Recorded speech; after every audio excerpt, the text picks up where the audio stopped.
We gotta work what kind of voice you're looking for this particular thing. Do you want us, deep and, high there? Or do you looking for something a little bit lighter to play with? I don't know, darling, but I'll do whatever I'm is talking required. away because that. I am voiceover man. Oh no, to infinity and beyond, and much of that. And all of this talking. Hello in the a booth. world. This is the booth saying hello to the guys in the studio pushing the knobs. Good morning. In a world where time forgot, where man is insignificant, and the whole run of things. Is that the kind of thing we're looking for here? During the course of 1 week, the situation in the Middle East has deteriorated dramatically.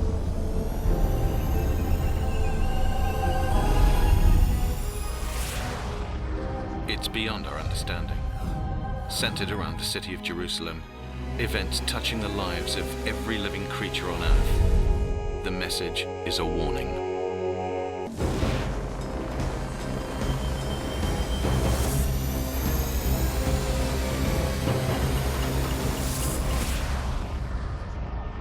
How could you not be completely absorbed by that little trailer? And I'm very pleased to be back here.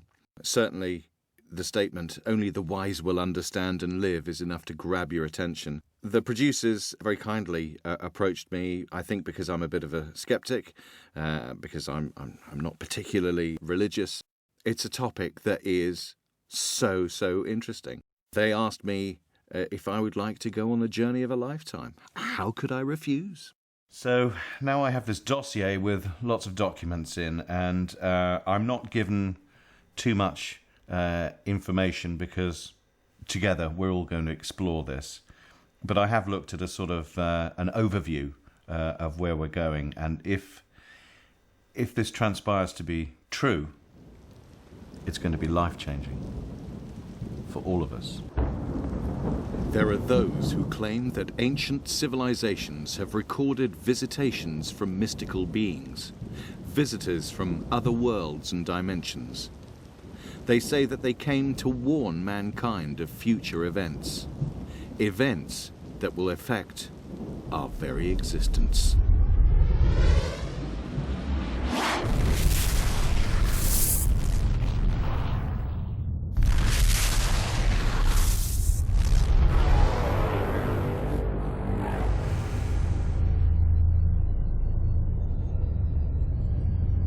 On May 14th, 1948, the first in the series of these events have become international news.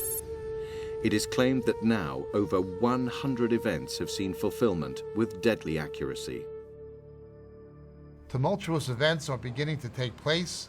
Things are beginning to assemble that can place the human race in a situation it's never quite been in before in the same way to the same degree, but most people are so captivated by their own world and their own self-interest, their own pursuits, they're not seeing what's really happening, the gathering storm. There have been several major points in history where people thought the end of the world was impending and biblical prophecies were being fulfilled, but the world did not end. This time, it's different. The missing ingredient the previous times was Israel. That's no longer missing. It tells us not simply what is going to happen, but what we need to do concerning it or with regard to it. God gives the prophecy for our best interest, so we will know what kind of action to take in anticipation of these events. The question is it real? Is it actual? Is it so? If it is actual, if it is real, if it is so, that would be analogous to somebody saying, why should I care if there is a shadow on my x-ray?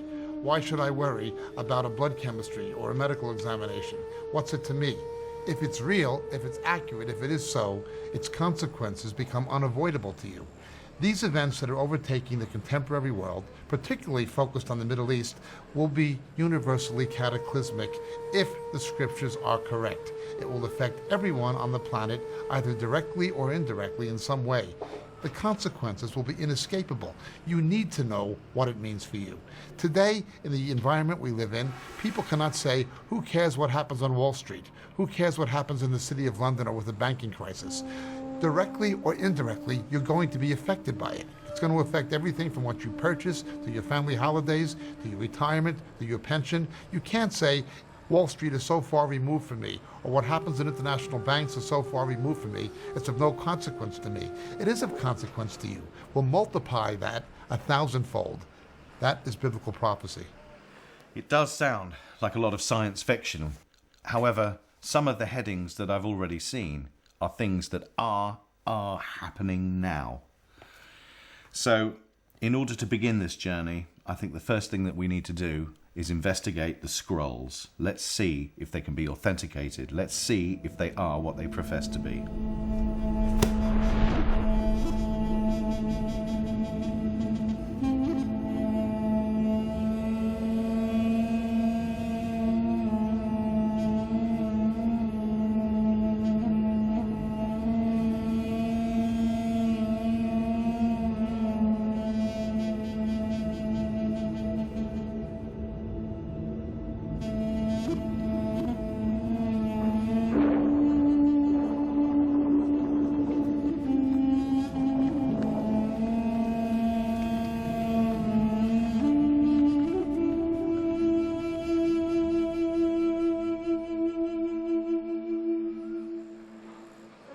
I'm Dr. Sian Baira. I'm lecturer in early Jewish studies at the University of Exeter, the Department of Theology and Religion. I read quite a few languages: Sumerian, Akkadian, Ugaritic, various Aramaic dialects, obviously Hebrew and Greek, Arabic.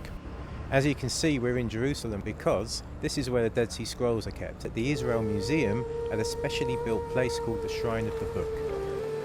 Well, there's no doubt as to the authenticity of both the Old and New Testament. They are documents from antiquity. The Dead Sea Scrolls have shown us that the Bible, the books of the Old Testament, certainly existed more or less in the same form that we have them now in 2nd, 1st century BC.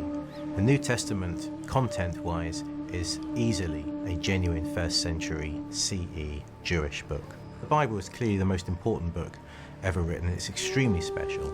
It's a unique document written in 3 different languages by many different people from very different social and geographical backgrounds over a long period of time. It's a remarkable document that coheres very well, and you can see the different personalities of these different people coming through. You read the Hebrew of Jeremiah, it's very different to the Hebrew of Ezekiel. And yet despite that, when you step back and look at the whole thing, it has a remarkable cohesion to it. So the point is, you cannot prove that the Bible is historical in every respect. That's not possible. It's putting an unfair burden of proof on the Bible, an unrealistic one. But the other point is that nothing has been discovered that has disproved the Bible. And actually a lot of things which have been discovered lend the Bible a certain credence. The prophet Daniel predictively alluded to something developed and expanded by Jesus, where people would become so absorbed with day-to-day life, their own careers, their own family plans, their own marital plans, their own ambitions, that they would become oblivious to things eternal or any interest in God. Jesus compared this to the days of Noah. People would be so encompassed in what was going on in their own personal lives that they didn't think outside of the parameters of their own self-interest. To the point that when things began happening, when events that they were warned of began to transpire, when they should have been getting ready to escape or should have been preparing for what was going to come, they were just so engrossed in their own world, they were not prepared except for the faithful remnant. The same as there were people who understood the events of the time in Daniel's day, there will be people in that character in the last days who will do the same thing. They'll be able to understand. But we're warned by Daniel, none of the wicked will understand. We're also warned by Daniel, there will be an escape. So, on that sobering thought, let's proceed. I'm now going to read our first 3 prophetic events.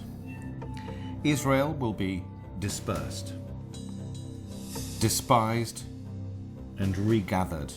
And these particular events are apparently a sign to the world. The apocalyptic countdown has begun.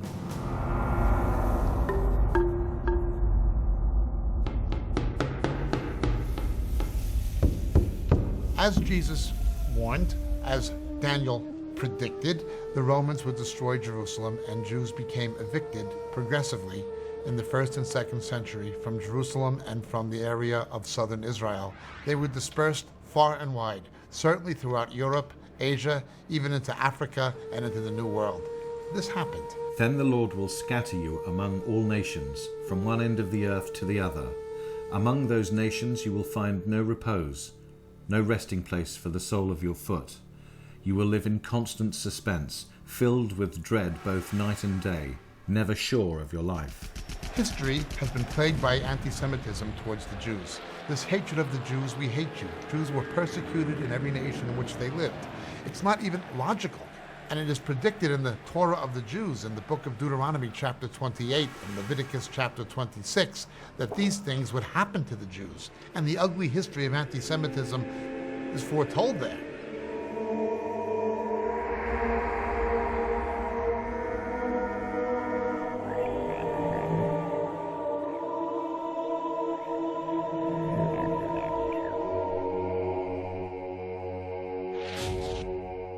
Isaiah wrote about this acutely, and Jesus, in no uncertain terms, spoke of the fact that they would have to come back to the land and to their capital. It was predicted, and it happened.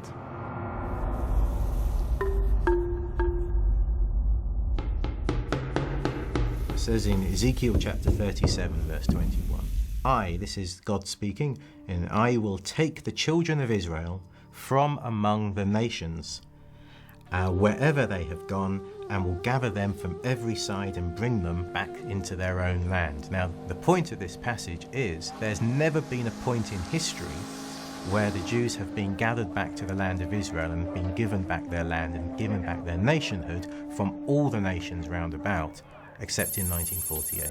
How can this nation be reborn in a day? How can the Jews go back to this ancient capital after being scattered among the nations for nearly 2 millennia? The scriptures said that would happen. When you see the Jews back in the land of Israel and back in their ancient capital of Jerusalem, according to the New Testament, that is a sign of the end. Jews were yearning to go back to Israel. For centuries, we direct our hearts to our Jerusalem, the navel of the world, to us. Jews were hoping to come to Jerusalem all along. So this is really a fulfillment of a prophecy. When the words of the prophets come out of the book and materialize and become reality, and the Jewish people come back home to their homeland and establish the Jewish state for the first time in 2,000 years, nothing comparable to it in the history of mankind. This is Rabbi Richman, and he says, if you had told a Jew who was about to enter the gas chamber that Israel would soon become a nation again, and that the Jews would be on the other side of the gun for the first time in 2,000 years, you would not have had to put him in it, because he would have died laughing. For them, this was impossible, for they were a people with no hope.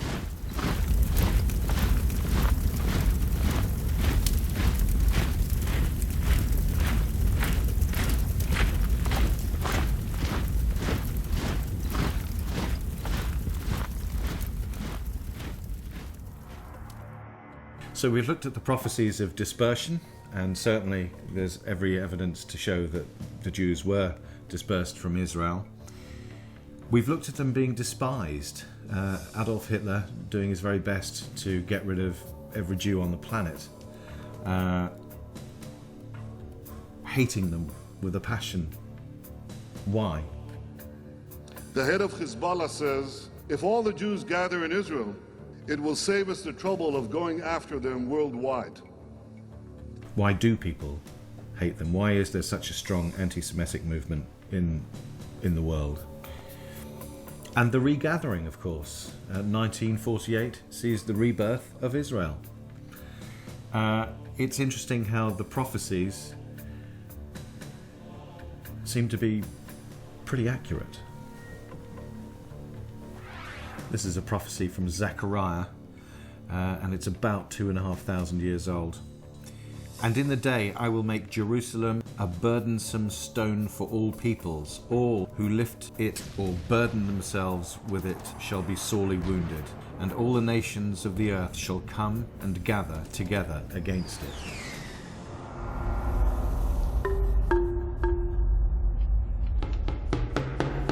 Israel itself, the very existence of Israel, of course, if you look at the history, is problematic for Muslims across the region, because it was a country that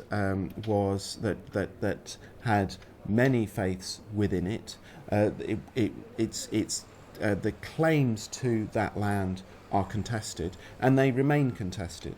So a state, Israel, that claims to have single claim over that land, and a claim that is based upon a single religion, namely Judaism, is problematic for others in that region who also have some claim to that land. So there's a history that goes back not just into the 20th century, but for thousands of years. This situation is the focus of much international media and diplomatic attention in the current world today. It's unbelievable that a relatively small city and a relatively small country is getting such a disproportionate amount of focus continually, almost daily, in international media news. Let's understand certain things. Jerusalem is sacred to people of three separate faiths primarily: Christianity, Judaism, and Islam. All of them have, over the centuries, made historical and religious claims to this city for different reasons. It is for sure the original settlers of this particular city were the Jebusites, who no longer exist, but King David, of course, finally captured Jerusalem from the Jebusites, and there had been a Jewish presence even earlier, which Islam acknowledges, going back to the patriarchal period of Abraham, Isaac, Jacob, and so forth. The Jews are the oldest indigenous people that we have to be here. Islam essentially came here following the Islamic invasions after the time of Muhammad in the 7th and 8th century. It was not primarily Arab, however. It largely was Turkish through most of its history, and remained such throughout the period of the Ottoman Empire until it was conquered by the British under General Allenby in the First World War. The process continues. And though we were facing a major catastrophe, and the feeling was that the experiment of establishing a Jewish state was about to come to an end, someone from above had other plans. And within 6 days, we managed to overcome our enemies in each and every one of our borders, and to reunite Jerusalem as the capital of the Jewish people, the capital of the state of Israel, but the capital of God in the world, as was announced 3,000 years ago by King David. So, despite the huge resources of the Syrian, Egyptian and Jordanian military against the very tiny, limited Israeli army, Jerusalem fell back into Israeli hands in 1967 to become the capital of Israel again, even though the rest of the world would insist that Israel's capital is Tel Aviv. Jerusalem is not a settlement, it's our capital.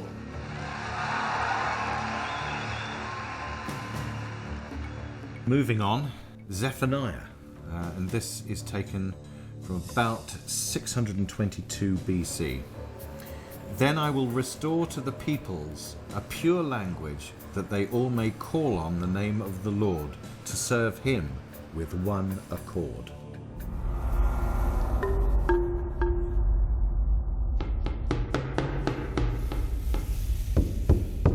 When I ask you, Mashmech, what is your name? I speak to you in biblical language. Yeah, maybe you can say that this is a miracle. You brought people from all corners of the earth, speaking, I don't know how many dozens of languages into one country, and you revived this beautiful Sleeping Beauty into a language of use. The dossier also tells me about another prediction by the prophet Ezekiel, some 2,600 years ago, and says that in the last days the ancient Jewish currency of the shekel will be revived. And guess what?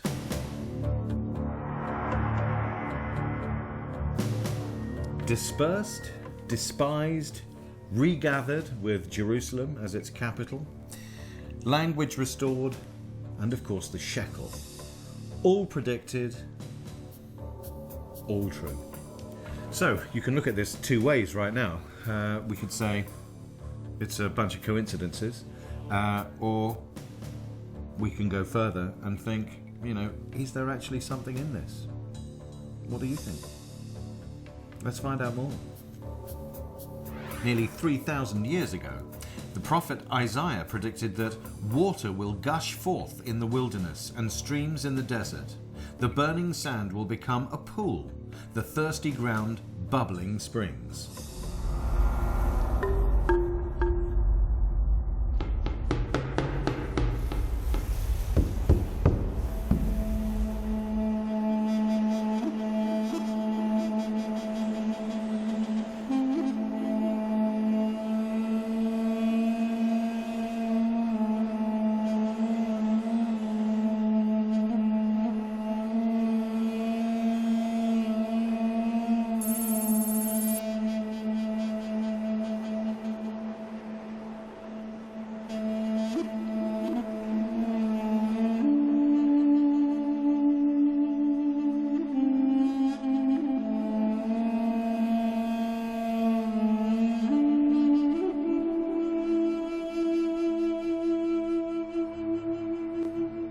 This is Isaiah 740 BC.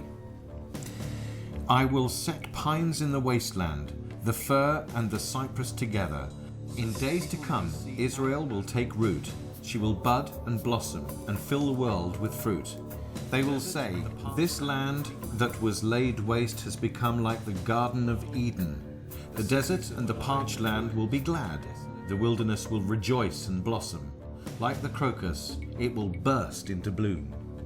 Every prophecy is a powerful sign, a warning marker for the skeptic. From wasteland to Garden of Eden, the land will be transformed. It was predicted and it happened.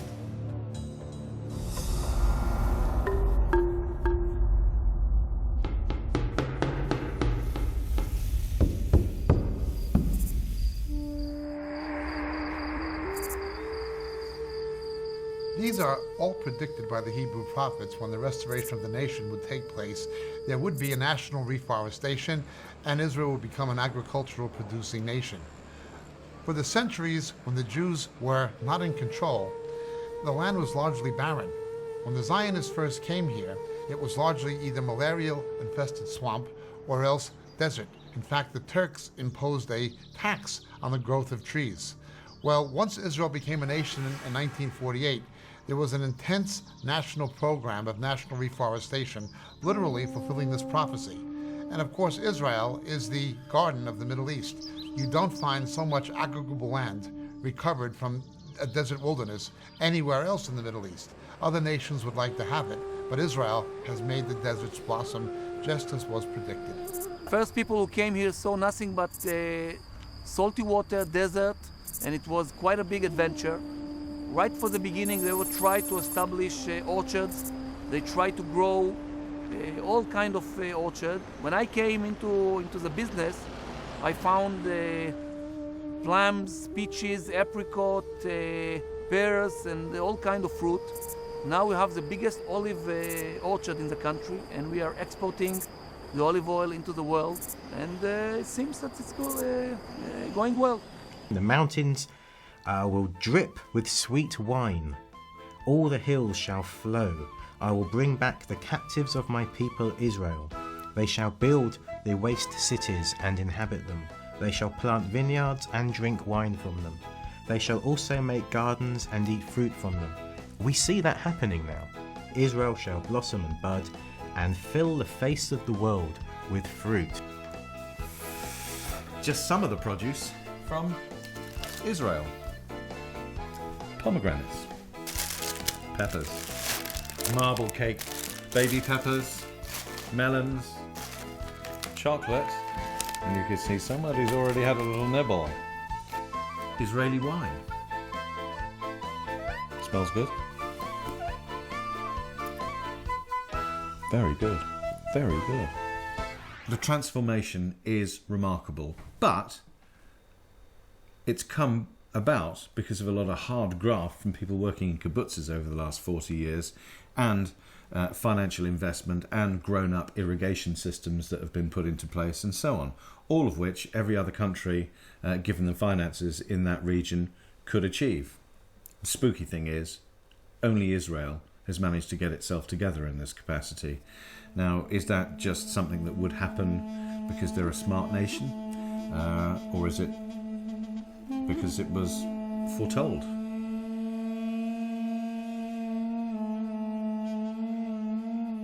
So, Israel is in place again. Jerusalem is at the heart of everything, and the land is blossoming. And my dossier tells me the predictions we're going to look at now are events that have been happening for many, many years. However, what gives these signs greater importance is that in the latter or last days, these specific events will increase in intensity and destructive force.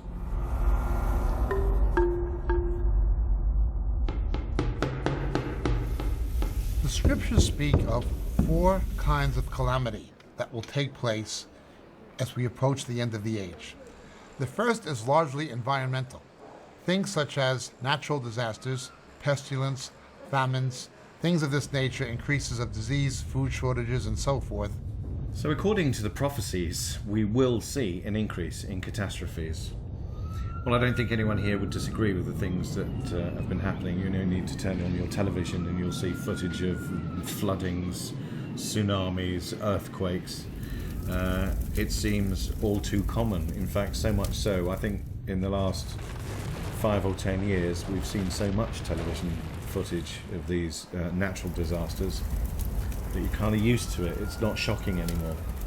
The other category are wars and rumors of wars, catastrophes that are man-made, most of them based on ethnic tensions between ethnic nations. You will hear of wars and rumours of wars. Nation will rise against nation and kingdom against kingdom.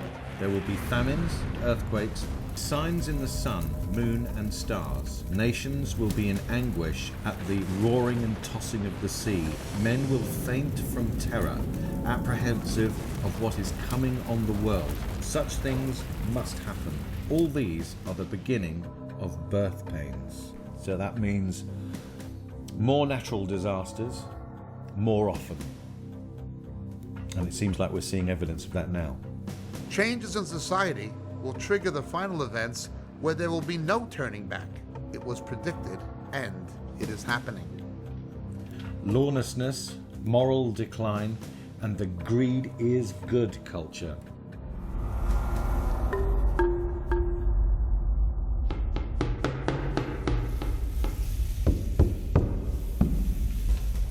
There are ambiguous prophecies in the New Testament concerning an increase in lawlessness that will take place in the last days. There will be terrible times in the last days.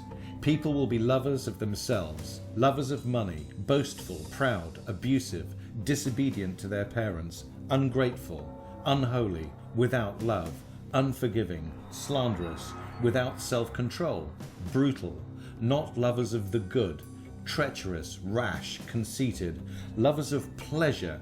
Now that Western society has become increasingly post-Christian and neo-pagan, we find that with that trend, there is a trend towards the decline of established moral values. Child abuse, granny rape, the drug culture, mindless crimes. But again, it's ambiguous. It applies to what happens in society generally, but also what happens within the Christian church.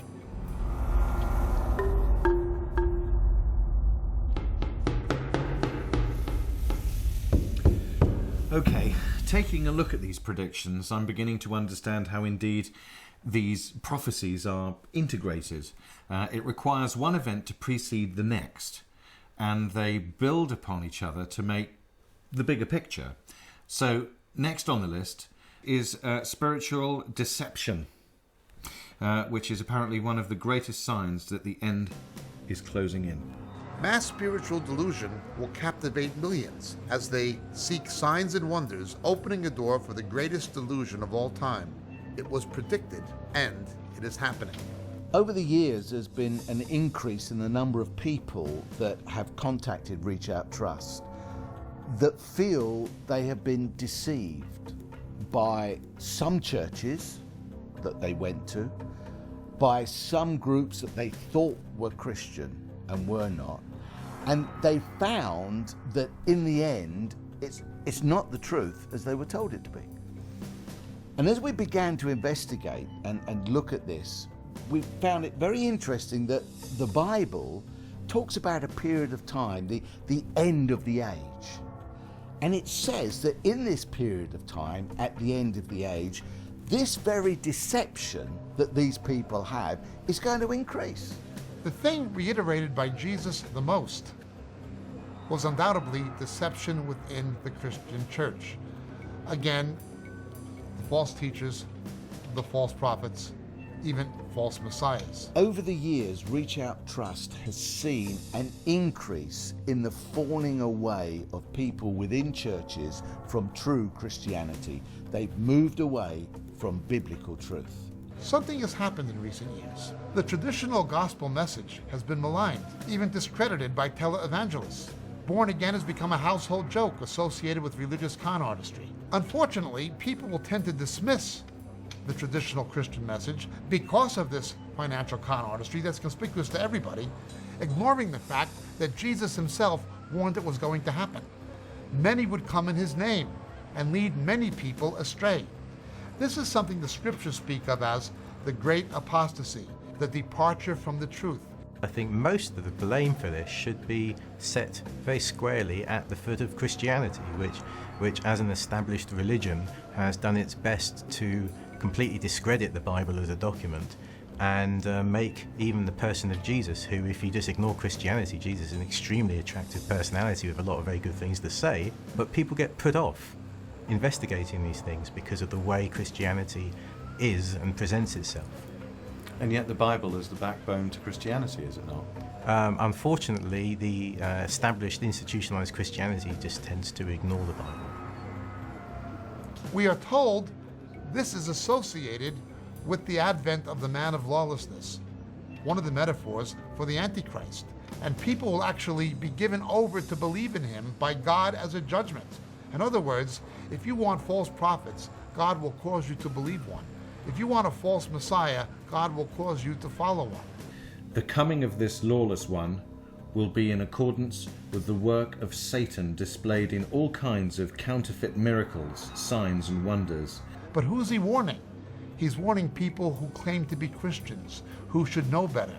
We are seeing an apostasy. We are seeing whole denominations that at one time were biblically based and held to a biblical morality, having gone into everything from not simply religious apostasy, but even moral debauchery and a fundamental lack of financial ethics. I had no idea that people within the church were no longer really studying the Bible, which, as I said to Dr. Biro, I thought was their main book of rules, if you like. So if people aren't studying the Bible and are not knowing what it's saying, they're therefore relying on preachers who are preaching whatever seems to be on their mind and important to them on that day. As the world strains under the weight of humanitarian issues, mankind will desperately seek a leader, a savior, it was predicted. But will it happen?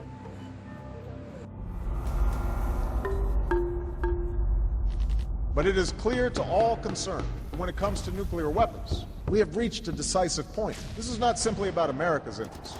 It's about preventing a nuclear arms race in the Middle East that could lead this region and the world down a hugely dangerous path.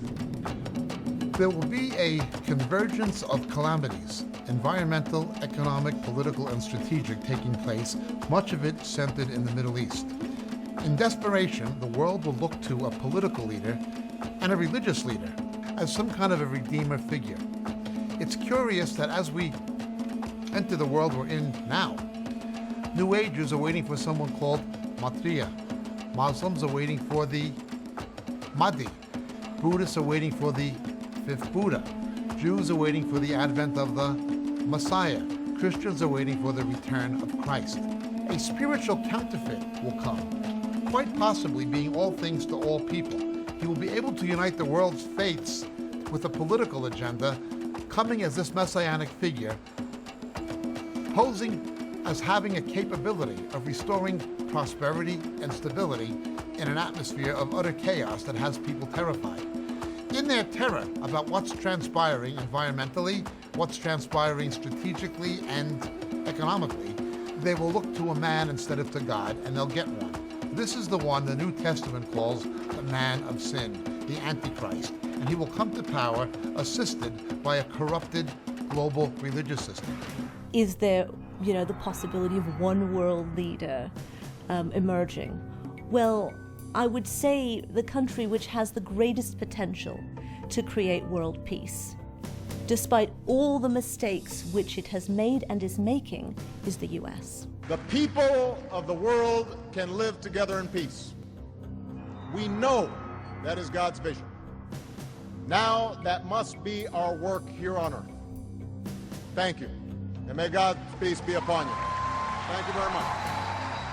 Thank you. The world is hungry for peace. The world is hungry for leadership towards peace.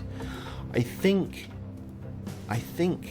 if people are expecting a single leader to come through and deliver, I think a year ago I would have said clearly the clearest candidate was Barack Obama,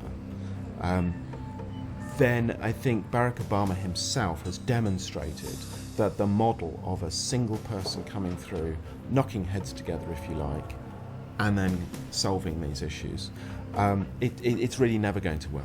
We need a leader, and we need a core of people surrounding that leader, not just one man, but we need the leader to deliver the message. In other words, a new world order, not the sort that you hear about on conspiracy theory websites, not the sort that's all about chipping people and, control of some inner coterie, but a new world order which actually works for everyone and creates prosperity and starts with regional infrastructures and eventually moves towards a proper, prosperous, global civilization of which everyone on the planet can be proud, and which leads to a new, a new age for mankind. I'm not saying that's what we're necessarily going to wind up with.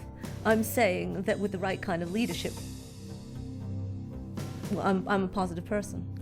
I mean, it's very difficult not to, to do this sort of work if you're not, because you'd be constantly depressed. But no, so what you're really wondering about is the flip side. I've presented the positive vision of the New World Order, and you're saying, what's the negative side of the New World Order? Oh, right, well, that's actually not so hard. Cannot move towards a world government without a crisis and without people losing faith in their national sovereignty. They need to have confidence in something that'll supersede that and that'll rescue them, in essence. We could wind up in a situation where an attack by Israel on Iran actually triggers a series of orchestrated events around the world through Iran's proxies. As a result of that, we wind up with people being scared. And they'll be scared because the war is effectively, in that case, going to be brought to their doorstep. It's not something which is happening in the Middle East. It's not something which is happening, on board a ship in the Straits of Hormuz. It's something which is actually happening in their day-to-day lives. And if there were a series of such orchestrated attacks, then I think you'd be looking at people wanting some kind of leadership, someone who could protect them. And then you would be looking at state control. They'll say, keep us safe. They will be handing themselves over to the state and saying, what can you do to keep us safe? And yes, that could result in the wrong sort of New World Order. That could result in tyranny. That could result in the rise of leaders of the Hitler type. The victim of one world leader turning into a Hitler will be democracy, justice, freedom. There'll be nobody to fight that leader. In various countries during the 20th century, you had the rise of despots, you had the Hitlers, you had the Stalins, you had the Mao Tse-tungs, you had the Pol Pots. All at that stage, at the national level, could be contained. They caused, like Hitler, caused world wars, but there was a group of countries that fought against them, managed to stop them. Freedom was not the victim in the end. Democracy was not the victim in the end. Imagine no nation states. Imagine one global government and someone like Hitler coming to power. What's to stop that? Who's to fight him? We hope that never happens, because that what it would do for our civil liberties and what it will do for, the nature of man himself is frightening.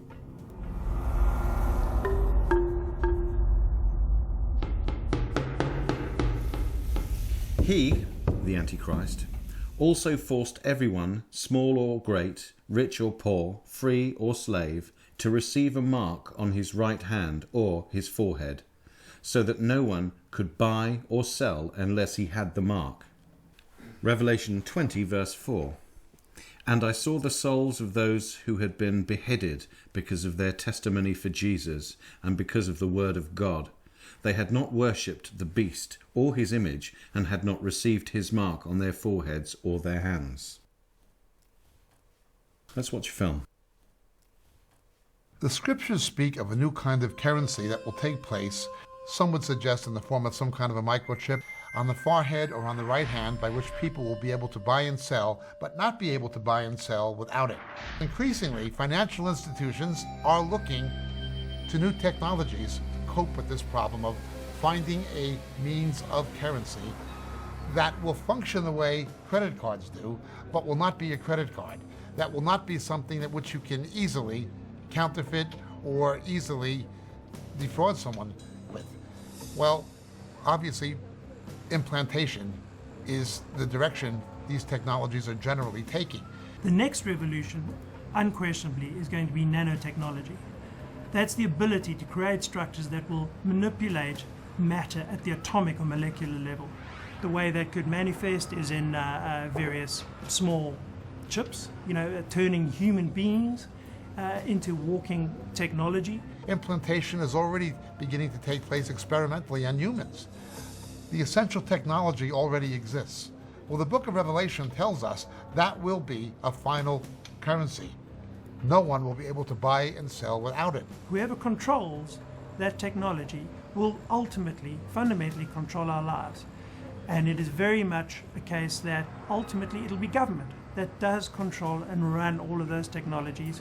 We see now, particularly with governments nationalizing various industries, regulating various industries, they will have control, and those technologies will dominate and control our lives and can be used for nefarious purposes.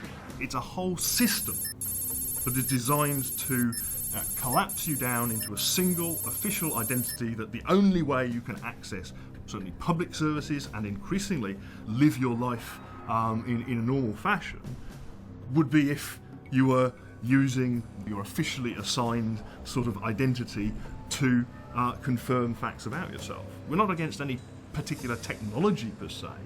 It's that once you've got these technologies in place, if you haven't got proper safeguards, if you haven't got proper oversight, if you've just got this basic presumption, as pretty much all governments and companies seem to have, that once they've got the data, it's theirs, what they fail to see is that that data is ours. If it's about me, it's mine. Yeah? And if it's going to do something or damage to anyone, it's going to do damage to me. Yeah? Which is why it's so important that when it comes to control, the person who should be in control is me and you, and not some overarching international, national system that says, oh well, in order to earn your crust and pay for things and do this, that, and the other, you have to basically live under a constant state of surveillance. This new e-passport, which has photograph and a chip and antenna embedded in the back of the photo page, was introduced, they said, in order to enhance security. It does exactly the opposite. The government's very fond of pointing out that I think 20 or 21 out of 24 EU states have an ID card. What they don't actually go on to sort of mention is the fact that the vast majority of those, 19 of those, were imposed on their populations or extended to cover the entire population under either Nazi or Soviet occupation or a homegrown dictator. And we have to learn from history on this one. We can't just assume because, oh well, it's the 21st century now, Hitler, Stalin, Mao, Pol Pot, all these people, that's all in the history books, that all happened then, it couldn't possibly happen again. I'm afraid that would be very, very naive. The very fact that one person can be identified as being a part of one group and another person can be identified as being another group can end up being a death sentence. So we've really got to examine whether these prophecies that were made, let's not forget, over 2,000 years ago, is the technology there when they were talking about, Jacob was talking about the mark being on the right hand or on the forehead, the mark being a potential microchip containing your banking details, so your credit card or your credit history, and your ability to buy and sell. Well, when you examine it like this, you think, well, this is the technology is unquestionably there. I have 2 dogs; they're both chipped. The wherewithal is there. It's a relatively simple process, and it certainly can happen. It may probably be happening in test sites around the world as we speak. Scary to think about it. And another thing that crosses my mind is it's clearly stated that it's the right hand. Why would it be the right hand? What significance is that? And if you don't play ball with these people, you get your head chopped off. In what part of the world would that happen? Does that happen? It's certainly worth thinking about.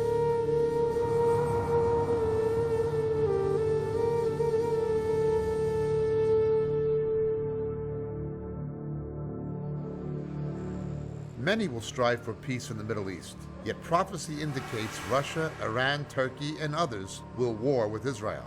It was predicted, but will it happen?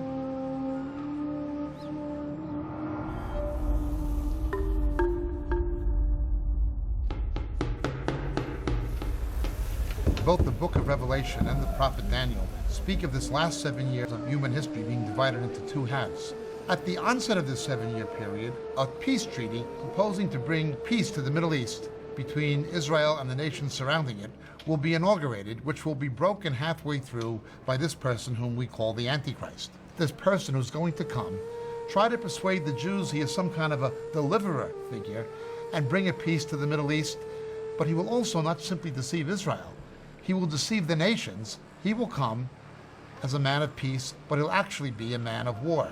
If you look at the history of the resolution of intractable conflicts, it's often the most radical people, the ones most stuck in the mud, most difficult to move, who in the end are the ones that create peace, primarily because they are able to bring the majority of their constituency with them. I'm optimistic still that a figure like Netanyahu can create consensus or move Israel in the right direction.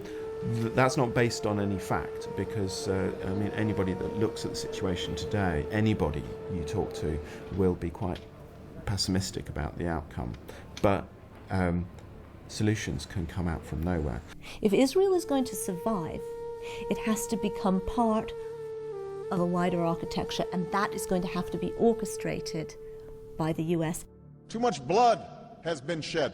All of us have a responsibility to work for the day when the mothers of Israelis and Palestinians can see their children grow up without fear, when the Holy Land of the three great faiths is the place of peace that God intended it to be. Does the US step up to the plate, or doesn't it? We wait to see. We hope the news will be good, because if not, I see a very, very destabilizing effect for the region and for the world. Notice now how many people have pushed for peace treaties and they've not worked. Oslo being one of them. Oslo I, Oslo II, Camp David. None of these peace treaties have been able to deliver what they promise. Well, none of them will be able to deliver what they promise. The worst is yet to come. Daniel also predicted that when these events do transpire, we are going to see Persia, that is Iran, emerging as a strategic threat to Israel's existence, leading up to some kind of a terrible conflict. Today, an unprecedented threat to humanity looms large. A radical Iranian regime, armed with nuclear weapons, could bring an end to the era of nuclear peace that the world has enjoyed for the last 65 years. I mean, yes, Ahmadinejad has made these statements, but again, they can be explained in terms other than desiring a nuclear holocaust. Do I really think, despite the rhetoric Ahmadinejad's used about wiping Israel off the face of the earth and so on, I don't think so. I really don't think that's what we should be worrying about. I think a more likely scenario for the exchange of nuclear weapons is things getting out of control. You've got the Israelis with nuclear weapons. They're unlikely to use them, I would say, first, but they might get into a threatened situation and then find that it's very difficult not to use them. If you had a situation in which Israel went to war with Iran, how is Iran going to respond? Well, it's going to respond through its proxies. And this is where you wind up with a global catastrophe. Because they do have capability.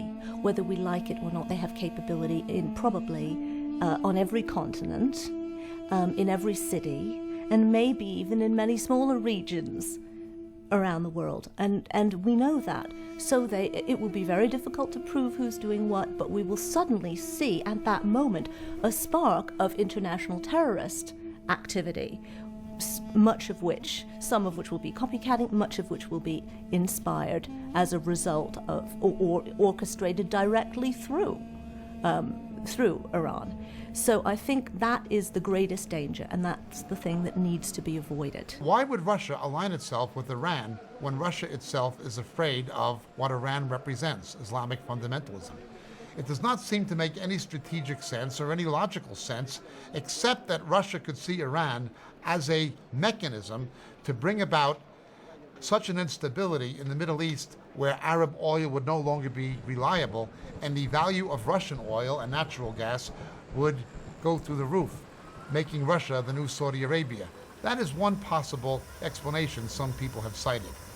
Whatever explanation you wish to give to what seems to be illogical behavior by Russia, by arming Iran, by giving it certain kinds of technologies, one thing is for sure.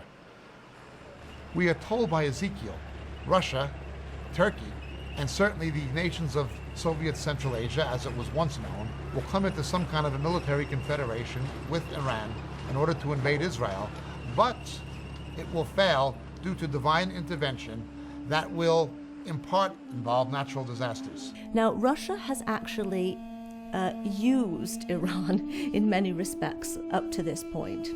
Russia has assisted them with the development of their nuclear program. The Iranians are clearly Islamic. They are an Islamic revolution, and therefore they have a dangerous role to play in terms of an example to the Central Asian states, where there's, again, very strong Muslim populations which threaten the territorial integrity of Russia.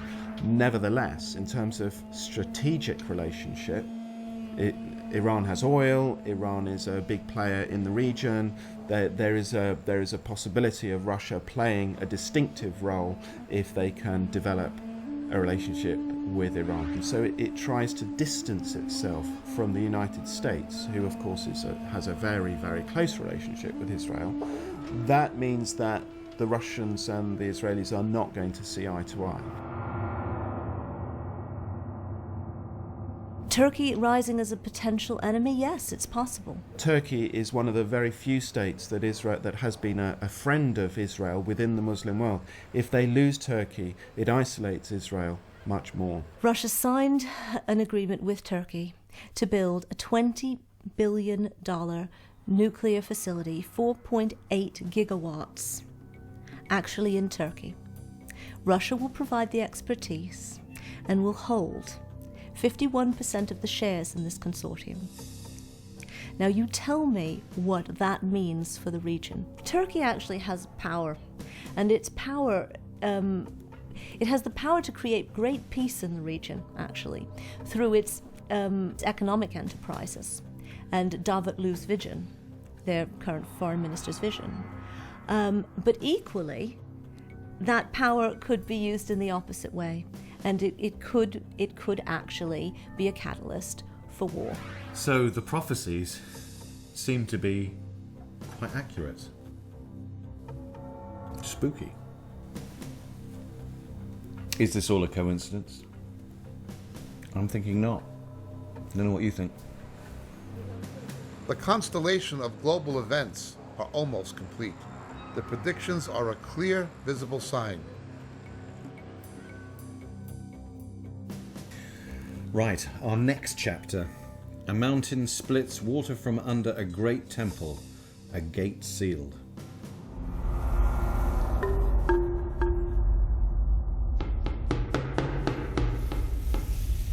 On that day his feet will stand on the Mount of Olives east of Jerusalem, and the Mount of Olives will be split in two from east to west, forming a great valley. On that day living water will flow out from Jerusalem, half to the Dead Sea and half to the Mediterranean Sea. The Hebrew prophet Isaiah said the return of the Messiah would actually commence in southern Jordan around the rock fortress city of Petra, but the Messiah would stand on the Mount of Olives. This exactly echoes what is said in the New Testament. When Jesus ascended from the Mount of Olives, he would return in the same way to the same location. And the Mount of Olives would split, presumably at the cleft where there's a known fissure. It's also predicted that water would come from underneath a water table in Jerusalem and flow in the direction of the Dead Sea. My name is Usher Alchel. I've been working in the site of the city of David for almost 10 years. I'm an archaeologist trained at the Hebrew University of Jerusalem. Israel is situated along the Syro-African Rift, the fault line that separates between Europe and Africa. Earthquakes have affected this region from antiquity. The prophets talk about how, in the end of days, an earthquake will split Mount Olives in half, and the waters of Jerusalem, like these below us, will both flow to the Dead Sea and to the Mediterranean. But where we are now, as we said, earthquakes have affected this region and have the potential of changing its topography. The man brought me back to the entrance of the temple, and I saw water coming out from under the threshold of the temple towards the east.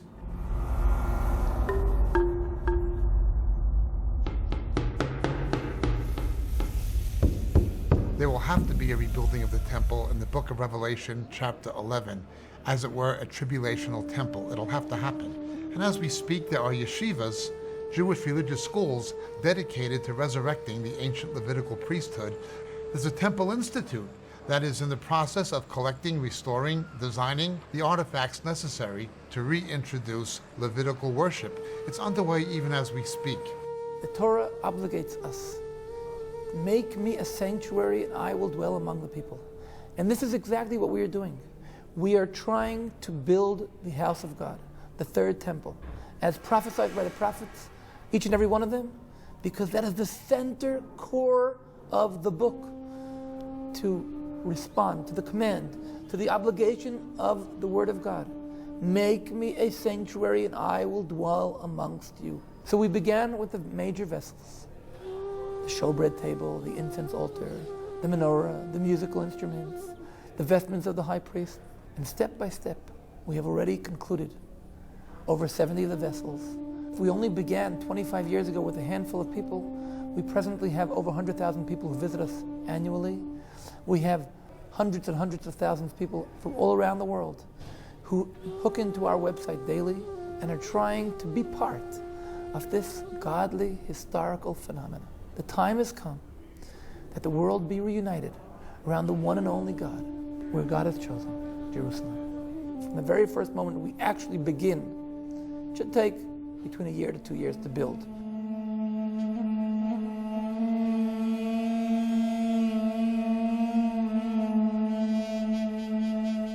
Then the man, an angel, brought me back to the outer gate of the sanctuary, the one facing east, and it was shut. The Lord said to me, "This gate is to remain shut."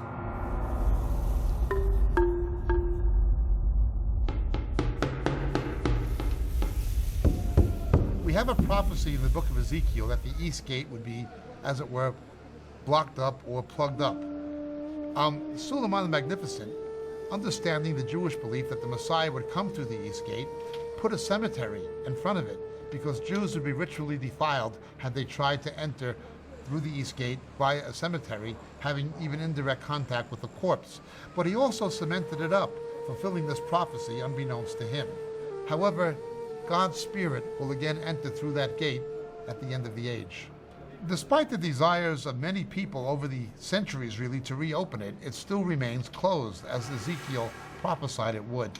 It's entirely visible today, again, opposite the cleft in the Mount of Olives, overlooking the Kidron Valley, in the wall of Jerusalem on the east side of the old city. Still there, just as Ezekiel said.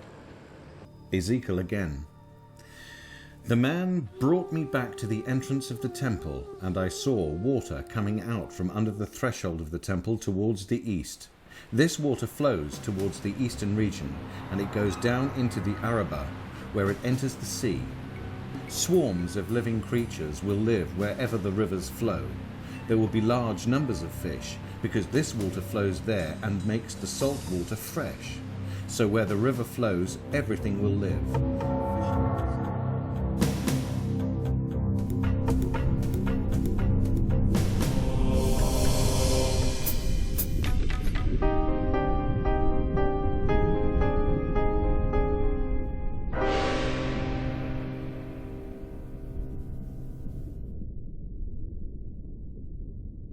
Okay, so not all of this has come to pass yet. The temple is still to be built, if it's to be built, but certainly looking at it, preparations are very much underway, down to finite detail. It's almost as though they're looking at the prophecies as an instruction manual in terms of what to make for the Messiah. We've seen evidence of water under Jerusalem, so something that was predicted 2,500 years ago seems to be based pretty much on fact. It's all proving to be very, very feasible and very possible, and very spooky that it was predicted 2,500 years ago when they didn't know about fault lines, and we've just seen that Jerusalem is on top of a fault line. Israel didn't exist until 1948, so again, the whole we can't say coincidence. There's something going on here. There's something that is seemingly real about all these prophecies. Moving on, the rise of an Eastern superpower and the construction of a great dam. Jesus speaks in his revelation to the Apostle John. Release the 4 angels who are bound at the great river Euphrates, and the 4 angels who had been kept ready for this very hour and day and month and year were released to kill. The number of the mounted troops was 200 million. I heard their number. Another revelation. The 6th angel poured out his bowl on the great river Euphrates, and its water was dried up to prepare the way for the kings from the east. Then they gathered the kings together to the place that in Hebrew is called Armageddon.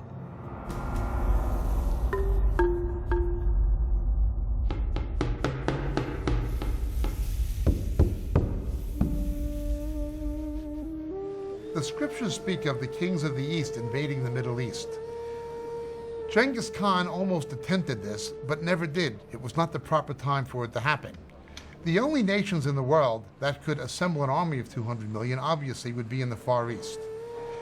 Some have speculated it's Sin, the ancient name for China. Be that as it may, it would have to cross the Euphrates River. Even as we speak, there is a dam in Turkey which could restrict or even block the flow of the waters into the Mesopotamian Delta, the Fertile Crescent, the Euphrates, that could literally make this particular prophecy happen. China is increasingly looking to the Middle East because of oil. I'm not necessarily saying it must be China, but it doesn't leave too many other possibilities. And certainly what we see happening is already beginning to materialize in terms of practical possibility. In terms of the technology and the dam and the drying of the Euphrates, it's uncannily spooky that could be done now, and again, how that could have been predicted. I don't know, what do you think? Despite frantic efforts, the world will witness the greatest Holocaust of all time. It was predicted, but will it happen? Well, here we are. Here's the big one. Armageddon and the day the earth will stand still. Jesus speaks in Revelation 16, verse 16. Then they gathered the kings together to the place that in Hebrew is called Armageddon. Jesus speaks as quoted by Matthew. For then there will be great distress, unequaled from the beginning of the world until now, and never to be equaled again. If those days had not been cut short, no one would survive, but for the sake of the elect, those days will be shortened.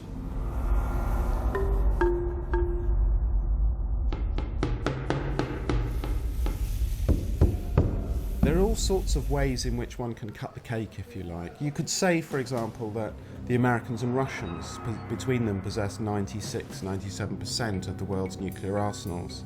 In that sense, if there was going to be an accident or some war and all-out nuclear exchange, then it's most likely to be between those two. Out of the states with nuclear weapons, it's very difficult to pin,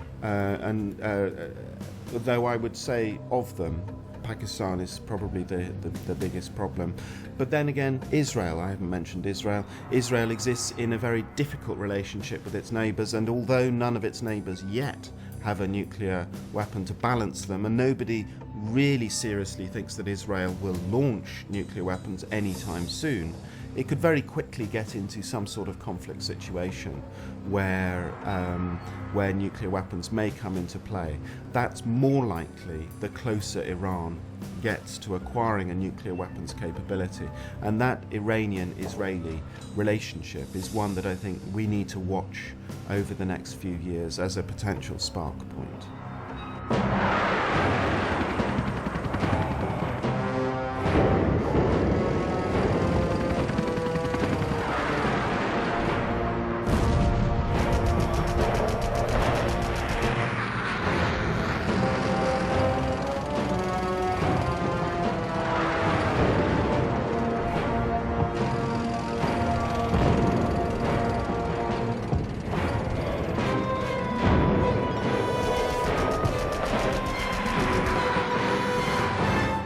Jeremiah 25, verse 33. At that time, those slain by the Lord will be everywhere, from one end of the earth to the other. They will not be mourned, or gathered up, or buried, but will be like refuse lying on the ground.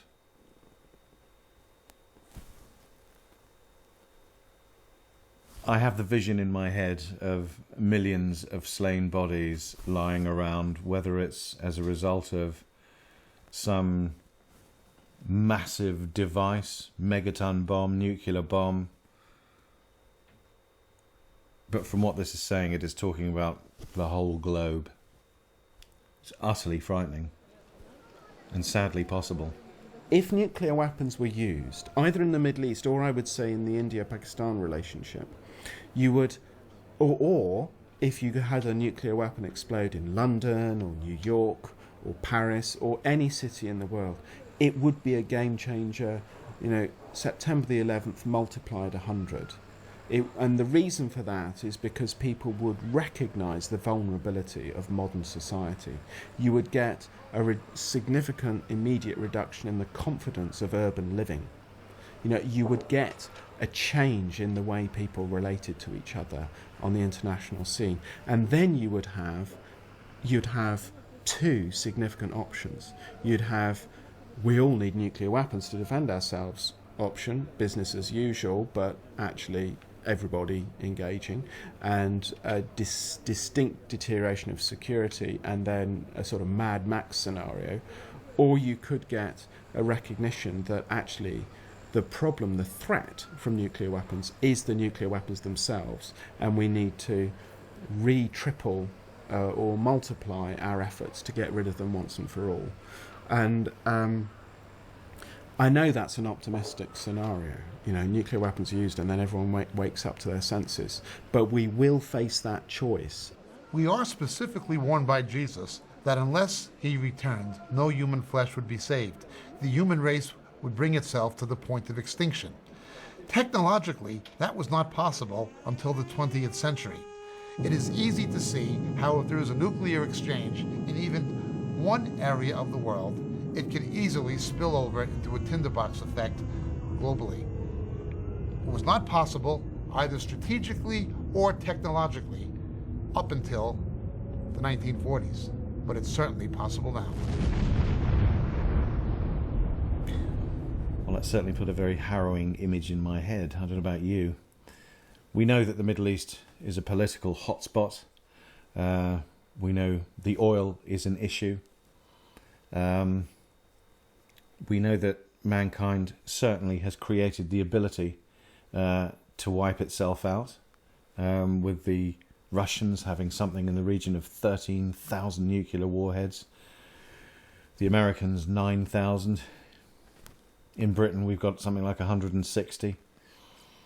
The technology is there, the firepower is there. It could happen. It could happen. It's an awesome thought, and I'm sure ever since the nuclear bomb was conceived, it's been a fear in the back of everybody's mind, certainly mine.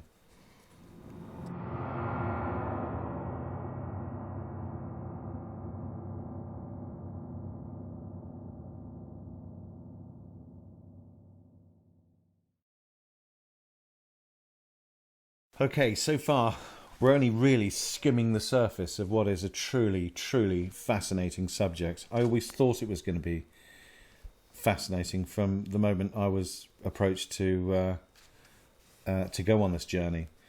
However, coming so far, it's very interesting, it's very scary, and a lot of me is thinking, yeah, how can we stop this? How can we prevent it? I'm not entirely sure whether we can. So let's sum up what we've looked at so far.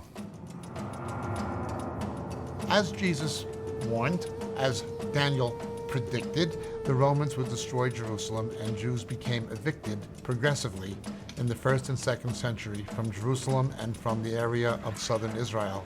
History has been plagued by anti-Semitism towards the Jews. This hatred of the Jews, we hate you. Jews were persecuted in every nation in which they lived.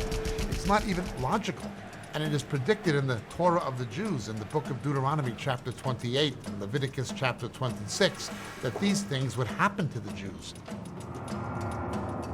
I will take the children of Israel from among the nations, wherever they have gone, and will gather them from every side and bring them back into their own land. Now, the point of this passage is there's never been a point in history where the Jews have been gathered back to the land of Israel and been given back their land and given back their nationhood from all the nations round about, except in 1948. And though we were facing a major catastrophe, and the feeling was that the experiment of establishing a Jewish state was about to come to an end, someone from above had other plans. And within 6 days, we managed to overcome our enemies in each and every one of our borders and to reunite Jerusalem as the capital of the Jewish people, the capital of the state of Israel, but the capital of God in the world, as was announced 3,000 years ago by King David. We brought people from all corners of the earth, speaking I don't know how many dozens of languages into one country, and you revive this beautiful sleeping beauty into a language of use. In the last days, the ancient Jewish currency of the shekel will be revived. And guess what? Nearly 3,000 years ago, the prophet Isaiah predicted that water will gush forth in the wilderness and streams in the desert. The burning sand will become a pool, the thirsty ground bubbling springs.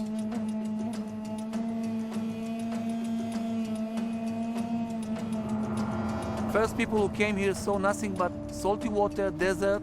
Once Israel became a nation in 1948, there was an intense national program of national reforestation, literally fulfilling this prophecy.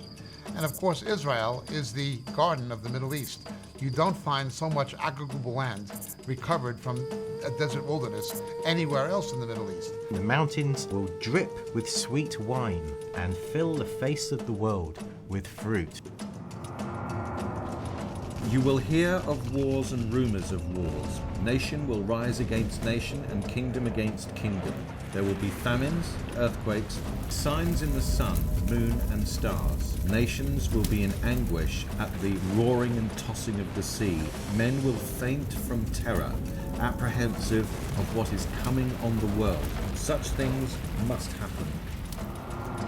People will be lovers of themselves, lovers of money, boastful, proud, abusive, disobedient, ungrateful, unholy, without love, unforgiving, slanderous, without self-control, brutal, not lovers of the good, treacherous, rash, conceited, lovers of pleasure. Over the years, Reach Out Trust has seen an increase in the falling away of people within churches from true Christianity. They've moved away from biblical truth. Whole denominations that at one time were biblically based and held to a biblical morality, having gone into everything from not simply religious apostasy, but even moral debauchery and a fundamental lack of financial ethics. There will be a convergence of calamities, environmental, economic, political, and strategic, taking place. In desperation, the world will look to a political leader and a religious leader as some kind of a redeemer figure. The people of the world can live together in peace. We know that is God's vision. We need a leader, and we need a core of people surrounding that leader, not just one man, but we need the leader to deliver the message.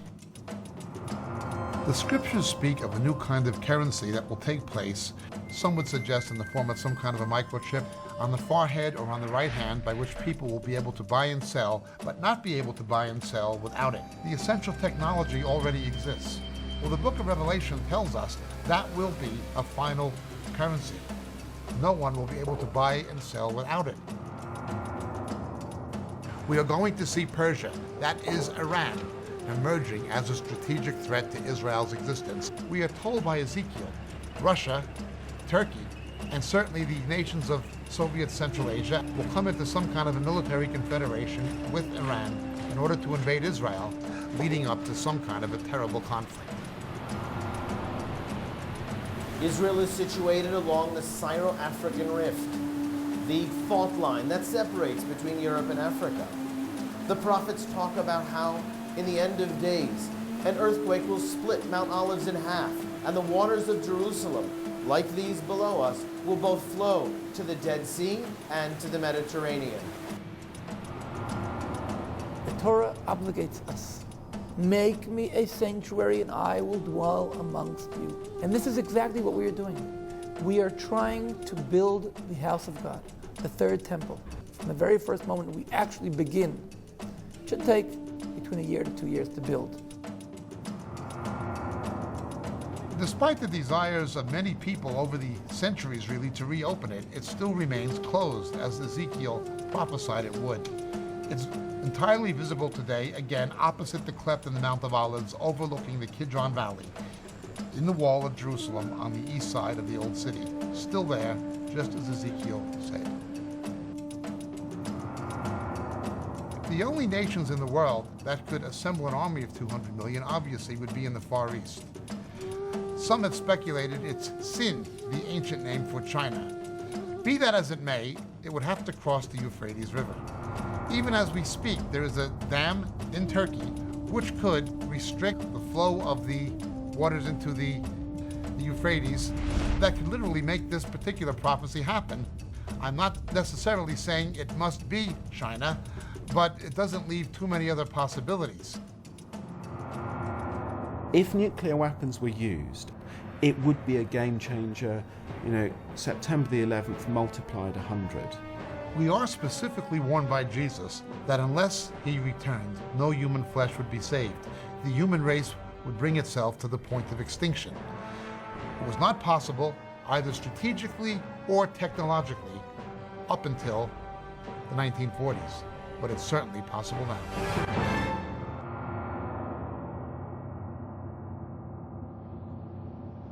The same as there were people who understood the events of the time in Daniel's day, there will be people in that character in the last days who will do the same thing. They'll be able to understand. But we're warned by Daniel, none of the wicked will understand. We're also warned by Daniel, there will be an escape. And so the New Testament likewise teaches, when these events begin to unfold, at some point there will be, for the righteous, a way of escape. Well, we've all seen the same thing, and it's fascinating. First of all, we've got to accept whether or not what we've seen is going to come to pass in the future, in the not too distant future from the looks of things. I think there are only two conclusions that you can make. One is that it's all rubbish. It's not true and it's not going to happen, and therefore we have nothing to worry about. We might as well go off and say, well, that was quite entertaining, and have a good rest of your lives, which is fine. The other is that you accept that this is the future, and then you have to work out how you're going to deal with it and what you're going to do about it, and that, to me, is the hardest. Easier to walk away. I found this a most amazing journey. Really, really interesting and worrying all at the same time, but it's left me wanting to find out more. I'm now going to leave you in the very capable hands of Jacob. I want people to examine the evidence and come to a conviction for themselves. I honestly believe, I'm in fact absolutely convinced, that people who will honestly examine the evidence with due consideration will be astounded at the conclusion they will arrive at.